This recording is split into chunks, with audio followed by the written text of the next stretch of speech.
ರಾಜೀನಾಮೆಗೆ ಒತ್ತಾಯಿಸಿ ಕಲಬುರಗಿ ಬಿಜೆಪಿ ಕೂಡ ಪ್ರತಿಭಟನೆ ನಡೆಸುತ್ತಿದೆ. ಕಲಬುರಗಿಯಲ್ಲೂ ಕೂಡ ಬಿಜೆಪಿ ಕಾರ್ಯಕರ್ತರು ನಾಯಕರೆಲ್ಲರೂ ಕೂಡ ಪ್ರತಿಭಟನೆಯನ್ನ ಮಾಡ್ತಿದ್ದಾರೆ. ಗಮನಿಸ್ತಾ ಇರಬಹುದು ನೀವು ಕೂಡ. ನಗರದ ಸರ್ದಾರ್ ವಲ್ಲಭಾಯ್ ಪಟೇಲ್ ವೃತ್ತದಿಂದ ಮೆರವಣಿಗೆ ಕೂಡ ಶುರು ಮಾಡಿದ್ರು. ಇನ್ನು ಜಿಲ್ಲಾಧಿಕಾರಿ ಕಚೇರಿವರೆಗೂ ಬಿಜೆಪಿ ಕಾರ್ಯಕರ್ತರ ಬೃಹತ್ ರ್ಯಾಲಿ ಕೂಡ ನಡೆದಿದೆ. ರಾಜ್ಯಪಾಲರ ವಿರುದ್ಧ ಅವಹೇಳನಕಾರಿ ಪದ ಬಳಕೆಗೆ ಆಕ್ರೋಶವನ್ನ ಹೊರಹಾಕಿದ್ದಾರೆ ಪ್ರತಿಭಟನಾಕಾರರು.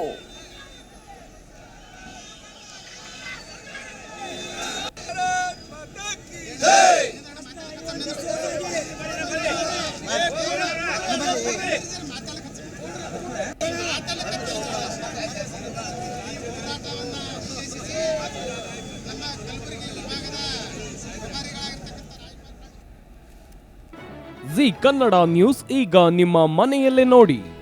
ಎಲ್ಲ ಕೇಬಲ್ಗಳಲ್ಲಿ ಈಗ ಲಭ್ಯ.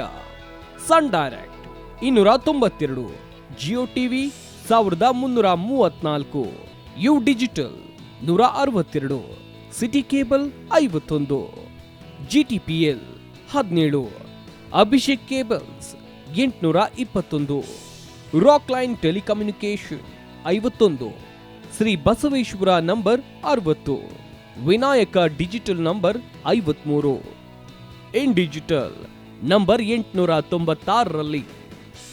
ನಿಮ್ಮಿಸ್ತದ ಜಿ ಕನ್ನಡ ನ್ಯೂಸ್ ನೋಡಿ ಆನಂದಿಸಿ.